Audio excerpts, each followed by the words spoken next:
Caríssimo Presidente da Câmara, caro Ricardo Rio, caro Presidente da Região Norte, Joaquim Poças Martins, Delegado António Carlos Rodrigues, Presidente Nacional, Vice-Presidente Nacional e demais membros da Ordem de órgãos dirigentes da Ordem dos Engenheiros, colegas, amigos, minhas senhoras e meus senhores, um prazer aqui estar convosco. Começo por agradecer o simpático convite da Ordem e também as simpáticas palavras que os membros da Ordem e o Presidente da Câmara me dirigiram no princípio. Aqui há algum tempo atrás, devido a uma pessoa ter sempre chegado ao fim de uma carreira de reitor e não saber o que é que vai fazer,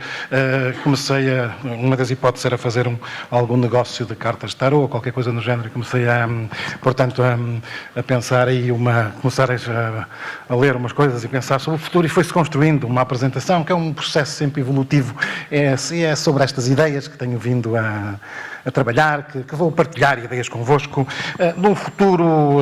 que nos vai impactar a todos de uma maneira muito, muito clara, mas certamente porque é um futuro com mais conhecimento, é um futuro com mais nível de tecnologia, portanto é um futuro que certamente vai trazer a engenharia ainda mais para o cotidiano, porque o nível tecnológico, o nível de aplicação do conhecimento é certamente maior, e é um futuro que é um futuro para todos nós, para as pessoas, e as pessoas cada vez mais aglomeram-se em locais que chamamos cidades, que é onde essas pessoas trabalham, interagem, se divertem. Certamente também há pessoas noutros sítios, mas cada vez mais há pessoas em cidades. Portanto, é certamente muito natural falar do futuro, falar de engenharia e falar de cidades. E é, portanto, algumas ideias e alguma reflexão sobre esse futuro. É um futuro muito próximo, é um futuro que está aqui ao virar da esquina, na próxima saída. Portanto, vamos falar dos próximos 20 anos, 30 anos, certamente, e mesmo falar dos próximos 30 anos já será um pouco de ousadia, e entraremos mesmo no regime da cartomância. Portanto, vamos estar num horizonte da ordem dos 20 anos, tipicamente disso. É claro que para mim é um futuro marcado pelo digital. Aquilo que nós estamos no meio de uma revolução digital que começou há algumas dezenas de anos atrás, mas que tudo está para acontecer ainda no digital, e a presença do digital no nosso dia-a-dia praticamente ainda não se consumou e vai ter impactos muito, muito maiores do que aquilo que aconteceu até agora. E, portanto, palavras como aquelas, o conectado é certamente uma palavra essencial, automatizado, desmaterializado, virtual, são palavras que enquadrarão os nossos próximos tempos e os nossos próximos anos. Depois, e aqui é certamente mais difícil falar em questões, do ponto de vista social, poderemos especular, mas certamente que sabemos que é um futuro mais concentrado, as pessoas vão concentrar-se em cidades, portanto a concentração vai continuar a acontecer, ela tem vindo a acontecer e vai continuar a acontecer. É um futuro provavelmente, e agora aqui num contexto nacional, isto pode-se pôr à escala mundial, à escala nacional, à escala regional, mas há uma tendência para que esse futuro seja policêntrico. Acontece no mundo, o mundo está a deixar de ter uma grande potência, está a ter várias, era bom que acontecesse também em questões como o país, que ele fosse mais policêntrico ao que é, mas certamente há uma tendência mundial de termos um mundo mais policêntrico, certamente as pessoas vão viver mais, é um mundo com pessoas mais idosas, isso será marcante para as cidades, é um mundo com mais riscos, e é um mundo com mais conhecimento, e com um conhecimento que terá um acesso mais livre. É uma síntese muito difícil de fazer, sobretudo esta segunda, mas é aquilo que me parece que são os aspectos mais notórios do que serão os próximos tempos. Mas talvez a palavra mais importante para caracterizar os próximos tempos é que são tempos em que o tempo é mais rápido, tudo corre mais depressa. A palavra aceleração é talvez a palavra-chave. As coisas acontecem de um modo, de facto, mais veloz, e todas as transformações dão um ritmo ao que nós não estávamos habituados. Um futuro também de tensões diversas e provavelmente tensões crescentes, mas que compete sobretudo os engenheiros resolvem os problemas, estas tensões os políticos tratam, e portanto o Sr. Presidente da Câmara certamente resolverá muitas tensões que aparecerão, porque a sociedade terá mais tensões, seja aos níveis regionais, seja aos níveis nacionais. Uma tensão muito grande e nomeadamente que as cidades, as regiões têm que resolver, a tensão entre o ser local e o ser global, as universidades têm que resolver, qualquer universidade tem que ter uma lógica internacional, mas nem por isso tem que deixar de olhar ao espaço que está muito à sua volta, portanto, ao seu espaço local, portanto, é algo que temos que ser capazes de resolver, ter absolutamente essas estratégias duais talvez esta mais importante para as cidades, uma tensão muito grande entre segurança e liberdade, privacidade, que o mundo digital vai fazer aumentar. Certamente as questões da liberdade e da privacidade e da segurança vão estar em confronto e teremos que tomar até decisões políticas muito importantes sobre isto. O conceito de emprego e trabalho vai mudar, as profissões vão alterar, o que é trabalho, o conceito de trabalho vai certamente ser alterado e os estilos de vida, nomeadamente o lazer, também irá aumentar significativamente. Isto podia ser quase a apresentação que vos iria fazer. Vou tentar agora dar exemplos e falar-vos de diferentes áreas para dizer que mais ou menos o mundo será assim. A primeira ideia é, de facto, reforçar esta questão da aceleração. Hoje em dia acontecem transformações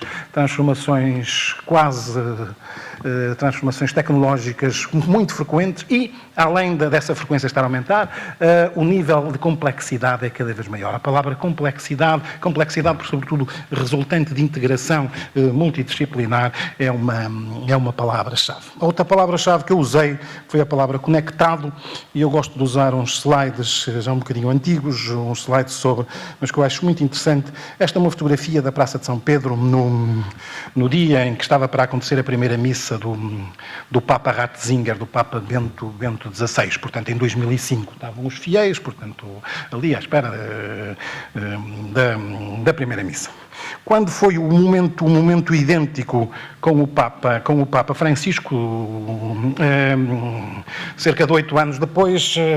as pessoas eram os pontos luminosos e tiravam fotografias, estavam conectadas no mundo e mandavam fotografias para toda a parte. Portanto, este mundo que vivemos hoje, que é este mundo conectado, ligado, é certamente diferente do mundo que tínhamos há 10, 15 anos atrás, e este é um mundo que vai ganhar muita expressão. Até agora, hoje, temos as pessoas ligadas, mas cada vez mais vamos ter as coisas ligadas. A internet das coisas é uma revolução absolutamente enorme. Nós vamos falar com as coisas, porque elas vão estar ligadas, vamos falar com elas, vamos a qualquer supermercado e vamos falar com um produto que está na estante, que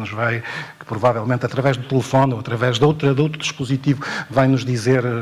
onde é que foi feito, quando é que foi fabricado, de onde é que veio, ou qualquer coisa no género, e portanto as coisas vão falar connosco, as coisas vão ter uma identidade e portanto é uma transformação muito grande. Tudo isto vai ser reforçado porque temos as redes de comunicações que existem, as redes físicas, mas o espaço exterior, e uma grande revolução será na questão da utilização de satélites de comunicações, dos microsatélites. O espaço vai ser inundado de satélites de baixa altitude, mas usado quer para comunicações, quer sobretudo para observação. Não sei, muito provavelmente o Sr. Presidente da Câmara vai inclusivamente daqui a alguns anos não instalar câmaras no topo dos lampiões ou dos candeeiros de iluminação pública, mas vai usar um satélite geoestacionário específico, embora aqui estamos um bocadinho já longe do Equador, mas vai usar um satélite geoestacionário só para andar aqui a observar quem se porta mal na cidade de Braga ou qualquer coisa no género. Não sei se isso vai acontecer, mas coisas dessas vão certamente ser usadas. Portanto, a internet das coisas é uma revolução enorme, e estes chavões que costumamos ver e costumamos ouvir são mesmo verdade. Aquilo que não estiver ligado não vai existir. E, portanto, é um mundo diferente onde aquilo que vai existir é o que está ligado. Isto traz revoluções muito grandes, nomeadamente revoluções em toda a economia, e é uma economia diferente, esta economia ligada, connected. Nós não estamos a falar de coisas complicadas. Estamos a falar que mesmo as coisas mais simples acabarão por ter sensores, está ligado a ter um dispositivo que diz, sejam coisas de usar e deitar fora, mas certamente que isso já provavelmente está a acontecer hoje, provavelmente os resíduos e todo o circuito de saber se existe um resíduo aqui ou ali em qualquer, portanto, contentor, haverá algo a dizer que se o contentor tem lixo e vale a pena que se passe lá ou não passe, mas, portanto, tudo vai estar ligado e tudo vai estar conectado, sejam as pessoas, sejam os animais, sejam as coisas. É uma revolução imensa. Por exemplo, uma das implicações disto, e ela hoje é uma preocupação, é que isto é tudo muito interessante, isto vai gerar um volume de informação enorme, poderemos até tirar muito partido disso, mas nós vamos ter supercomputadores que vão estar ligados a absorver infraestruturas de data muito grandes associadas a receber toda esta informação e provavelmente essas máquinas consomem muita energia, sobretudo para as arrefecer, até já tenho visto algumas notícias neste momento, constroem-se alguns data centers no Ártico. O consumo de energia dessas máquinas vai ser muito grande e muito significativo. Portanto, temos um mundo que é digitalizado, com uma omnipresença dos sistemas digitais e do desmaterializado e do virtual. Isto seja em quase tudo, seja nos processos de engenharia, os engenheiros já hoje o fazem, mas cada vez mais não vão fazer nada que primeiro não tenham modelos virtuais para os validar e para o testar. Certamente que isto vai no ensino, as infraestruturas, os hospitais, tudo isto vamos ter sempre modelos virtuais para testar as coisas e nas cidades a própria Câmara de Braga já tem no seu site um modelo virtual do que vai ser uma infraestrutura que vai inaugurar daqui a algum tempo.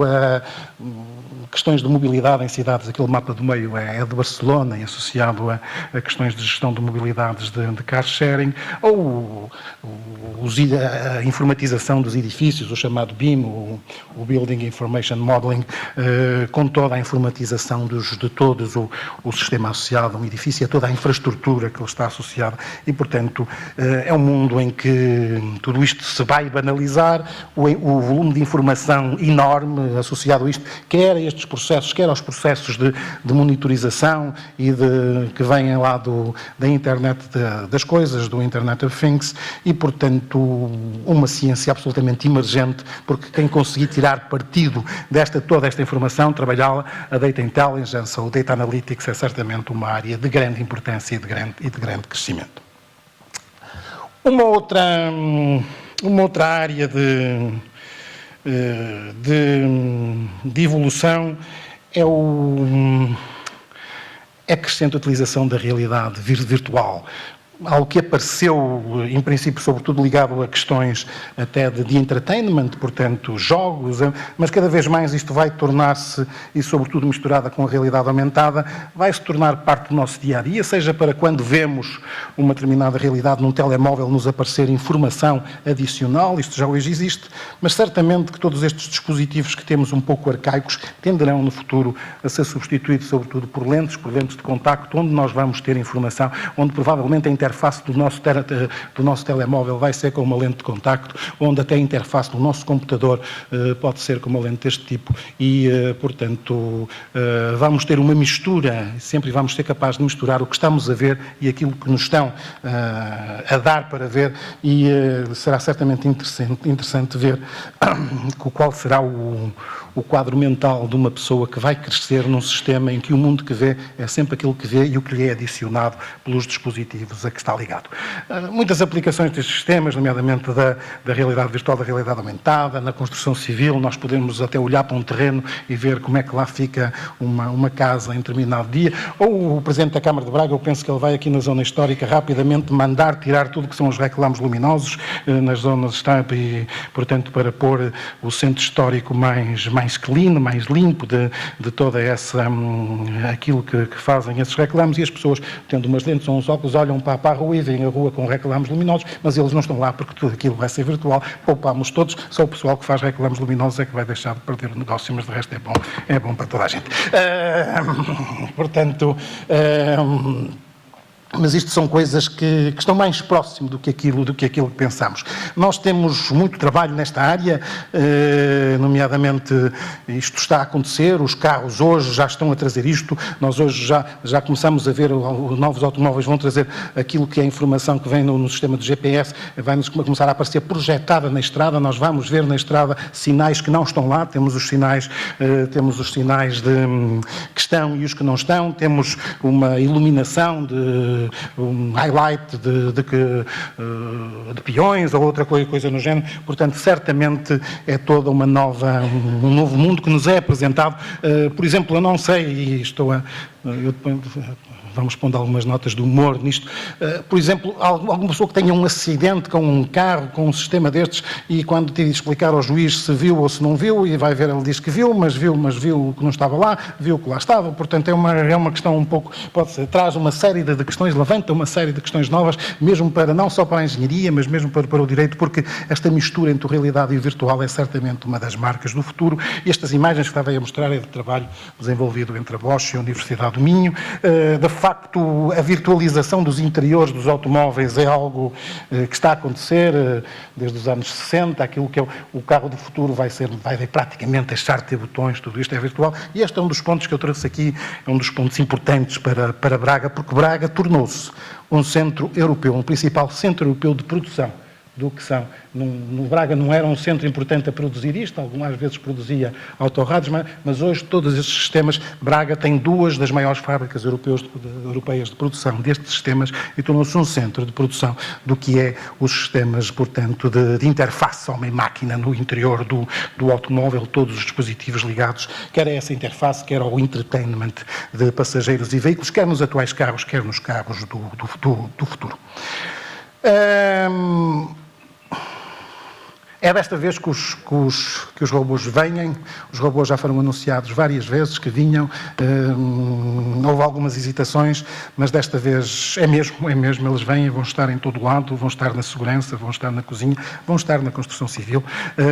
e portanto é mesmo desta vez que está a acontecer, e a banalização dos robôs vai certamente mudar muito o nosso padrão de vida. Do ponto de vista de desafios da engenharia, hoje os principais desafios são o trabalho colaborativo entre robôs que falam uns com os outros e que decidem operações e, sobretudo, robôs que aprendem que um humano é capaz de lhe dizer como é que eles devem fazer as coisas, e eles aprendem e depois ainda por cima são capazes de interagir com um humano e reagir, e portanto, de antes nós tínhamos um robô a fazer alguma operação e tínhamos uma grade a proteger o robô para o robô não fazer, portanto, por questões de segurança. Hoje, na maior parte dos casos, temos que chamar a atenção da pessoa que vai trabalhar com o robô para ter cuidado e não magoar o robô, porque se não é suficientemente meigo, pode, portanto, fazer problemas a essa máquina. Como vos disse, o espaço que temos não chega na Terra e vamos para novos espaços, vamos certamente explorar o espaço e, sobretudo, a grande exploração do espaço será com essa banalização da utilização de microsatélites, onde há várias empresas portuguesas a trabalhar e várias universidades portuguesas a trabalhar. Este é um exemplo aqui de materiais para satélites produzidos na Universidade do Minho. Portanto, vamos certamente para estes espaços e isto, mais uma vez, não é a guerra das estrelas. As cidades, por exemplo, vão usar muito esta informação, vão usar a informação feita através de monitorização desse tipo. E vamos também para outro espaço que não temos explorado, que é o fundo do mar, sobretudo porque há muitos minérios que faltam já na face da Terra e vamos ter que os extrair do fundo do mar. Isto são boas notícias para Portugal, que é um pequeno país, mas vai ser um grande país quando tiver a plataforma continental alargada. E nós em Portugal temos muita mania de falar das cidades do interior e das cidades do litoral e em lado nenhum do mundo, então sobretudo nos Estados Unidos, eu não consigo explicar a ninguém que Braga está a 30 km do mar e é uma cidade do interior. Portanto, não consigo, já uma vez tive um problema sério a explicar, mas pronto, e portanto temos que pensar que de facto o mar é um desafio para todo o espaço nacional, para todas as cidades e todos somos poucos para as tecnologias que são necessárias para fazer esta exploração. Como disse, as cidades continuarão a concentrar-se, a crescer em vários lados, sejam as cidades grandes, sejam as cidades deste espaço muito particular que temos nesta região do sul do Minho, esta conurbação que o arquiteto o arquiteto Nuno Porta chama, mas que não deixa de ser um espaço de um urbanismo muito particular, mas que também vai continuar a concentrar. O que se passa aqui, e precisamos de ver isso, e isto é bom, é preciso que Portugal o pense, é que o crescimento, eu acho que acho que não conseguem ver, mas debaixo disto está um mapa mundo, um planisfério, portanto estão aqui as várias cidades, as cidades que vão crescer muito, portanto aqui está o Pacífico, não é? E portanto nós estaremos algures para aqui, eu estou a ver mal, nós estaremos algures para aqui, ali não há nada a crescer muito, portanto não há pontos verdes, não é? Portanto, e mais do que isso, o mundo cada vez deixa de se representar com o Atlântico no meio, representa-se com o Pacífico no meio, portanto nós estamos ali na ponta, estamos ali do lado, o que pode ser bom, pode ser sossegado, porque também os conflitos vão existir aqui, portanto nós estamos numa zona mais afastada, portanto, mas este é o mundo em que vamos viver nos próximos anos, é um mundo em que a centralidade é o Pacífico e nós estamos acolá, portanto, num sítio sossegado, onde gostamos de viver e onde queremos continuar a viver. E como vos disse, é o próprio Department of Defense dos Estados Unidos que diz que em 2036 vão deixar de ter a supremacia militar. Isto podem ser os generais apenas a dizer ao Presidente Trump que precisam de mais dinheiro para conseguir inverter esta tendência, mas não será o caso. Isto é mesmo assim. E como síntese desta primeira parte, gostava apenas de vos dizer que, portanto, vamos ter um mundo diferente, que não será necessariamente nem pior, nem melhor, mas que nós temos que o perceber, temos que o entender e é nele que temos que viver. Contudo, é um mundo de risco, porque, contrariamente ao que algumas pessoas teimam em dizer, a altura dos oceanos, o nível médio das águas está a subir, isto é um vídeo da NASA, é absolutamente inquestionável. Todos sabemos que mais ou menos pelo 8, 10 de agosto todos os anos já aparece uma notícia a dizer que naquele dia praticamente já consumimos os recursos que devíamos ter consumido durante esse ano e, portanto, depois passamos a trabalhar a déficit durante o resto do ano. Se nada acontecer em 2030, nós estaremos a consumir o dobro dos recursos que consumimos hoje, porque a população mundial está a aumentar e, portanto, é um mundo de risco em todo o mundo que vamos ter, é um futuro de risco, mas também em Portugal, onde estas duas fotografias, quer a seca, esta é uma fotografia deste ano de uma barragem no Alentejo, quer os incêndios, portanto, estão a acontecer e é por isso que criamos e temos uma infraestrutura nova a trabalhar aqui, o Instituto para a Biosustentabilidade, que tenta ajudar a dar respostas a estas questões. É um mundo de maior longevidade, com a esperança de vida a crescer. Estes dados são nórdicos, mas os dados portugueses da Pordata apontam a mesma coisa, mas mais do que a longevidade e sobretudo para o pessoal masculino que aqui está na mesa, eu tenho uma boa notícia, que é em 2075 essa coisa das mulheres durarem mais que os homens vai acabar, portanto vamos suplantar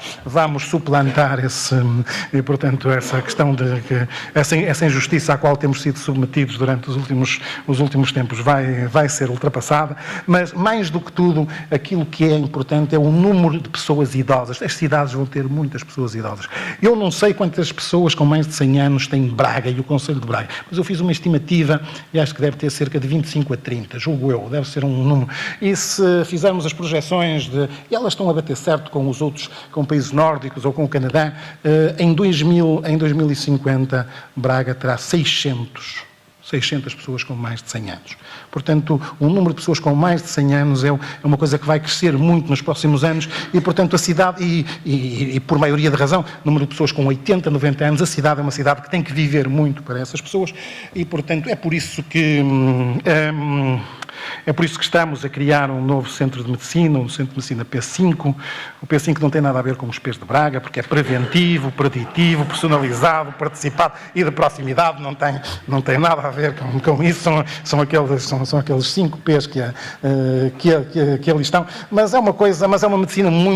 vai ser uma medicina diferente. Um rapaz como eu que tem esta curva abdominal, certamente que à medida que estiver a jantar num restaurante vai o telemóvel começar a tocar, a dizer que já comeu as proteínas que devia, não sei o quê, os lípidos, os não sei. Portanto, vai ser uma desgraça porque não vai haver sossego com esta questão desta medicina de proximidade, que eu não sei se isto vai ser necessariamente assim tão bom como isso. Como disse, é o futuro do conhecimento, um conhecimento que vai ser mais aberto, open access, portanto, isto está na política europeia, este é talvez o slide que o Comissário Carlos Moedas mais gosta, da Open Innovation, e, portanto, o conhecimento vai ser mais aberto, e é um desafio para as autarquias, para as câmaras, para os países, um desafio à chamada ciência cidadã, ou citizen science, em pôr os cidadãos a participar em lógicas científicas, a monitorizarem coisas, a observarem coisas sejam biodiversidade, sejam qualidade ambiental, sejam fatores de vários lados. É certamente um desafio muito grande, porque a sociedade que queremos ter é uma sociedade que também só pode discutir temáticas avançadas se tivermos uma população com um nível, portanto, com um nível de conhecimento avançado a esse nível. Mas no conhecimento, talvez aquilo que será mais interessante, não sei, ou pelo menos mais diferente, é que o conhecimento vai deixar de ser, e a evolução do conhecimento e a aprendizagem vai deixar de ser algo que é exclusivo dos humanos. Essas questões do machine learning e da computação cognitiva está mesmo a acontecer e, portanto, as máquinas vão aprender, as máquinas vão evoluir e provavelmente poderão evoluir, porque algumas delas vão aprender 24 horas por dia, poderão evoluir até mais rapidamente que nós. Esta é certamente uma das fronteiras mais difíceis de prever quando é que isto acabará. Certamente levanta muitas reservas. Temos coisas como a Google, o ano passado, a ter registado uma patente de emoções de robôs e, portanto, tudo isto, o conhecimento é um conhecimento que vai continuar a aumentar. Nós conhecemos muito pouco. No mundo físico nós conhecemos muito pouco. Esta é uma métrica do mundo físico. Portanto, aqui estão os metros, ali está o átomo, aqui está o raio da Terra, aqui são metros. A coisa mais pequena que nós conhecemos é 10 a menos 28, 10 a menos 32 centímetros, que é o bosão de Higgs. Conhecemos raios de galáxias e, portanto, mas o nosso mundo, e no centro do nosso mundo hoje é Braga, as coisas que nós vemos estão ali, mas não conhecemos nada para ali, para trás, e não conhecemos nada aqui para a frente, e, portanto, há certamente um conhecimento muito grande para termos, mas, independentemente disto, precisamos que os cidadãos saibam, e uma cidadania científica é importante. Certamente que tudo isto tem que ser combinado com criatividade e o pensar fora da caixa, e o saltar fora, e é por isso que a promoção da criatividade, da cultura, é muito, muito importante. Ora bem, alguns exemplos de como é que estas coisas, onde é que acontecerão os principais desenvolvimentos. Pelo que eu acabei de dizer, certamente que acontecerão na área das TIC, das tecnologias de informação, nos materiais, na energia. Elas certamente acontecerão na genética, mas não, e nas partes bio, mas não falarei disso. Certamente acontecerão nas universidades, nos modos de ensinar e aprender, e certamente nos modos de ensinar e aprender a engenharia, que terão muito que mudar face a estes tempos que por aí vêm. Como disse há pouco, na computação está tudo por acontecer, ou está quase tudo por acontecer. Esta citação é do Economist de 2016. Nos próximos anos, isto é, nos próximos anos mesmo, vamos assistir aos ecrãs flexíveis, aos ecrãs que enrolam, aos ecrãs que podemos até estar com eles numa piscina ou no mar. Portanto, isto certamente vai acontecer a muito curto prazo. Poderemos ter mesmo mais longe, mas poderemos ter mesmo uma desmaterialização total com estes computadores holográficos. Portanto, algo, por exemplo, isto aqui em vez de termos um telemóvel ou uma pulseira que projeta uma imagem, e temos aqui como se fosse o display de um telemóvel, mas se nós tocarmos aqui, com certeza vamos dar instruções a este dispositivo. Isto vai acontecer e, portanto, este processo de desmaterialização vai continuar a andar e, como disse, devido a tudo aquilo que falámos do data science, a grande computação está de volta e os grandes computadores vão voltar a ser utilizados. Este é um dos maiores computadores do mundo, que está a ser instalado no Texas, o Stampede 2,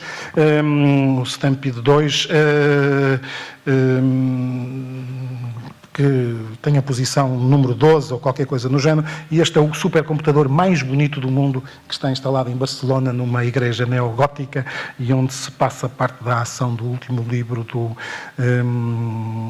Dan Brown, do homem do do código Da Vinci. O maior computador do mundo já é chinês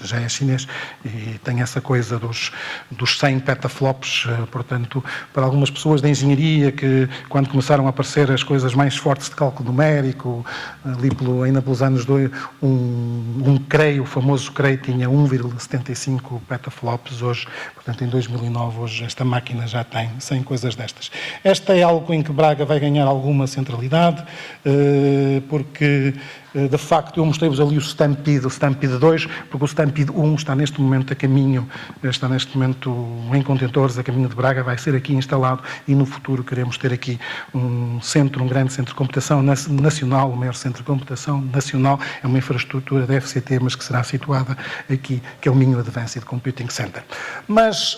provavelmente, isto é um bocado do caminho, porque neste momento já se anuncia uma nova geração de computadores totalmente diferente, o computador quântico, um computador que não é binário, que não trabalha em zeros e uns, trabalha em qubits, em posições probabilísticas de uma partícula, de um material com um comportamento, portanto, do qual percebemos o seu comportamento, conseguimos perceber o seu comportamento pela sua leitura quântica. E para perceberem aquilo que eu tentei dizer-vos da aceleração, em 2016 houve uma grande conferência promovida pela presidência holandesa da União Europeia, onde a questão da computação quântica e do quântico foi colocado na agenda do ID europeu. E nessa conferência foi anunciado com grande pompa e circunstância todos os roadmaps deste processo, e foi anunciado que em 2036 teríamos o computador quântico em versão comercial. O ano passado, em novembro do ano passado, em Zurique, a IBM apresentou um computador quântico e anunciou o primeiro computador quântico para 2025. Há 3 semanas, em Zurique, a IBM apresentou já um novo computador quântico de 50 qubits e dizendo que o computador quântico comercial estará cá em 2022.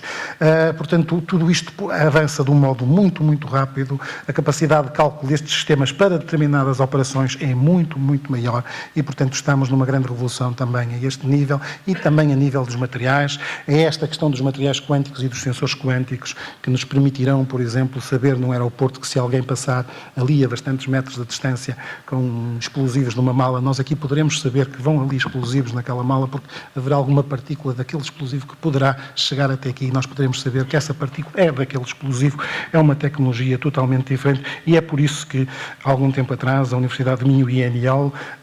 lançámos-nos nesta área, estamos muito envolvidos e certamente vamos ser e vamos anunciar futuramente grandes desenvolvimentos aqui, nomeadamente na nossa associação com a IBM, nesta questão da computação quântica. Começando a convergir para o final, nos materiais certamente muita coisa acontecerá, materiais com propriedades especiais e talvez a última mensagem sobre materiais para deixar isto mais simples, aquela questão do filme do Exterminador, do tipo que levava o tiro, ficava com um buraco e daí a pouco se recompunha e ficava como novo outra vez. Isso não está tão longe assim. Os materiais self-healing, os materiais que se autocuram, que são capazes de se curar, de se sarar, certamente estão a acontecer. Mas a questão mais importante aqui nesta área da ligação entre os materiais e a eletrónica e a funcionalidade é que nós no passado tínhamos uma área onde tipicamente tínhamos os engenheiros mecânicos, os engenheiros de materiais, os engenheiros de outras áreas da produção industrial a trabalhar. E tínhamos aqui os engenheiros eletrónicos, tínhamos aqui os engenheiros informáticos e, portanto, tudo isto eram áreas de evolução de independentes. Hoje, cada vez mais, nós não falamos mais nestas lógicas independentes, falamos em sistemas de produto ou produtos de sistemas e temos uma engenharia absolutamente integrada destes tipos de sistemas. Certamente continuamos a ter a engenharia civil como uma área absolutamente autónoma à parte e, portanto, não entra neste tipo de desenhos porque é uma coisa em si mesmo, é outra, não tem uma dignidade própria e, portanto, tem a sua autossuficiência. Já lá vamos. É por isso que criámos recentemente aqui o DTX, o o laboratório na transformação digital, porque nós não temos mais uma separação entre, nós tínhamos os colegas destas áreas, onde eu me mexia, por exemplo, fundamentalmente aqui nestas áreas dos materiais, tínhamos colegas da informação. Hoje tudo isto em produtos tem que ser pensado de uma maneira integrada. Grandes novidades virão da área da energia, certamente, nomeadamente com as redes inteligentes que são capazes de levar e trazer energia, portanto, e de a integrar e de a fazer, e de ser capaz de,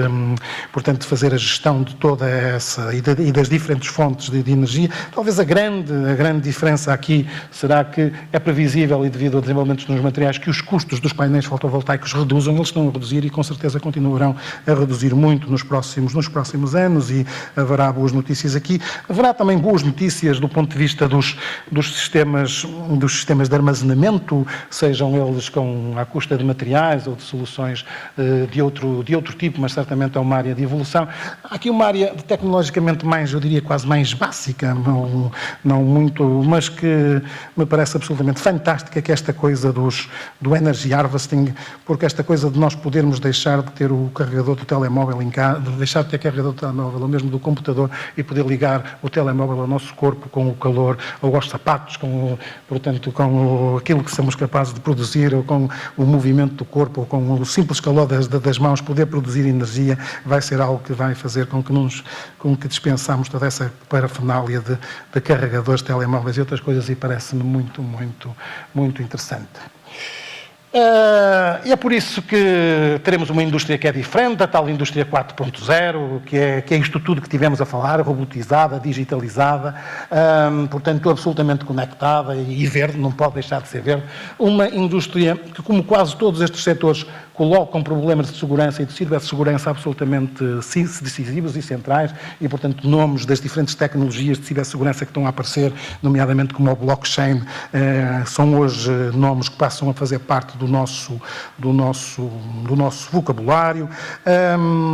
Como várias revoluções aqui, o que nós temos é a indústria 4.0, e este é um dos pais da indústria 4.0, o professor Walster, é sobretudo, mais do que tecnologia, é sobretudo acerca de um contexto totalmente diferente de interação entre pessoas e máquinas. É isso que acontece, é isso que está a acontecer, é isso que vai acontecer. E certamente depois há as tecnologias, seja as lógicas da micro e da nanofabricação, e uma entidade como a INL é certamente muito importante neste domínio, as questões do fabrico digital, do 3D printing, portanto, onde inclusivamente isto é produzido na Universidade do Minho também, são peças cerâmicas, por assim dizer, tijolos produzidos por impressão 3D, ou peças de precisão, como aquilo que é feito no nosso laboratório com a Bosch. E tudo isto, e aliás há bocado o Joaquim Poças Martins usou esse nome, tudo isto não pode deixar de ser feito num contexto de economia circular, num contexto de minimização do impacto ambiental. As cidades serão também uma integração de todo este processo, de todos estes processos, com estas preocupações, nomeadamente nas questões da mobilidade, e a mobilidade elétrica vai ser uma grande revolução sobre as cidades, mas mais do que a mobilidade elétrica, talvez a grande revolução sobre as cidades vai ser a que vai resultar do veículo autónomo, porque é o veículo autónomo que vai transformar totalmente a nossa relação com a mobilidade, vai fazer com que nós deixemos de ter o contexto com o conceito de carro próprio, de ter o mobility as a service, e, portanto, tudo isto vai ser uma grande revolução, e as cidades vão ser totalmente alteradas. Provavelmente o número de lugares de estacionamento num tempo em que a mobilidade seja um serviço e que nós usemos automóveis que são, sobretudo, automóveis que são usados para aquela viagem que não é o nosso automóvel, ou as necessidades de estacionamento vão certamente ser totalmente diferentes. Esta é uma fotografia que aqueles que forem a Paris, ao cimo da Notre Dame, em 2050, vão ser capazes de tirar, portanto, com a cidade muito pintada de verde, para sermos capazes, portanto, de fazer a sequestração de carbono necessária para o equilíbrio ambiental que precisamos. Tudo isto, com certeza, a informação, o volume de data, a data intelligence por trás disto é absolutamente enorme. Isto é trabalho da Universidade do Minho e do Instituto Superior Técnico, num projeto do MIT Portugal, isto é o Parque das Nações, e, portanto, isto são totais de contabilizações de consumos e de tipologia de consumos para o espaço associado ao Parque das Nações. A mobilidade vai ser absolutamente decisiva, como disse, mais do que a mobilidade elétrica, que neste momento já ninguém duvida dela, vai ser a mobilidade autónoma, vai ser, mesmo que haja questões como os acidentes há 15 dias passado nos Estados Unidos, em que uma pessoa morreu num acidente com um carro autónomo, mesmo que isso certamente vai provocar alguns atrasos, mas teremos muito brevemente a mobilidade autónoma. O veículo elétrico ainda tem muito que andar, com novos tipos de motorização, com certeza que as suas autonomias vão ser maiores, com certeza que o seu rendimento vai ser maior, mas, portanto, certamente vamos ter grandes evoluções a este nível ali, o carro elétrico e o carro autónomo, e, mais uma vez, numa lógica de conexão total, e depois a questão do Big Data a funcionar. Isto também vai chegar à saúde, como falei há pouco, e, portanto, nós quando tivermos problemas, hoje já temos problemas, já podemos substituir um osso ou um bocado de pele, mas no futuro vamos poder substituir um bocado de fígado, ou poder buscar peças, ir a um stand, ou ir a como for uma peça de um stand de peças de reposição, portanto, e ter peças novas para pôr e, portanto, aumentar o nosso nível de vida. E é por isso que temos esta questão do Discovery Center. Ora bem, uma das fronteiras da saúde é certamente o estudo do cérebro para o entender, e sob o ponto de vista médico, mas também sob o ponto de vista da engenharia, para fazer o que chamamos reverse engineer the brain, que é conseguir perceber como é que funciona a máquina melhor que até hoje temos e ser capaz de a mimetizar. E, portanto, cada vez estamos mais a conhecer o cérebro, estamos mais a percebê-lo, estamos mais a ser capazes de falar com ele e, portanto, dando a volta, quase como comecei, o futuro vai ser conectado. Falta saber exatamente onde é que vamos ter o sítio para ligar a porta USB, se é aqui atrás, aqui do lado, mas ela vai ter uma maneira de ser ligada e vamos avançar com isso. Portanto, finalizando e sintetizando, é um futuro de cruzamentos, muitos cruzamentos da engenharia. O cruzamento que vos falei há pouco, da realidade virtual com a realidade real. Isto vai provocar alterações brutais no nosso comportamento e no nosso modo de ver o mundo. É um futuro de cruzamentos entre áreas da engenharia, entre áreas do ciber e do físico, entre áreas, como disse há pouco, e, portanto, é um futuro em que a multidisciplinaridade da engenharia é muito grande e é um futuro de ligação entre o mundo biológico e o mundo físico e, portanto, ter peças em que fazemos ligações já ao sistema nervoso, isso vai acontecer. Isto são desafios enormes para a engenharia, tudo isto são peças de engenharia. Talvez o único ponto que aqui tem é que o homem ou o humano está no centro deste mundo, vai estar mais no centro deste mundo como vai estar no centro das cidades. E é por isso que essas cidades que nós queremos ter, o mundo que queremos ter, mas que é certamente as cidades que queremos ter, têm que ser cidades sustentáveis e seguras, não há outra maneira, senão não podemos viver. Tem que ser cidades onde dê gosto de viver e têm que ser criativas, tem que ser cidades, elas só serão cidades seguras e criativas se forem cidades inteligentes e solidárias, e têm que ser cidades que têm que ter uma base ética muito forte. Mas o grande desafio aqui é que esta ética, que até agora era entre humanos, vai também ser uma ética entre humanos e máquinas, porque as máquinas vão começar a pensar e a tomar decisões. Deixo-vos com um slide muito interessante do dedo divino a tocar uma fotografia do slide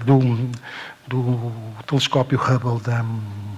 da constelação Orião, que representa o futuro e, portanto, é para este futuro que apontamos, este futuro que queremos que seja nosso, centrado nas pessoas, e as cidades sejam um sítio onde essas pessoas possam viver ainda melhor do que vivem hoje. Muito obrigado.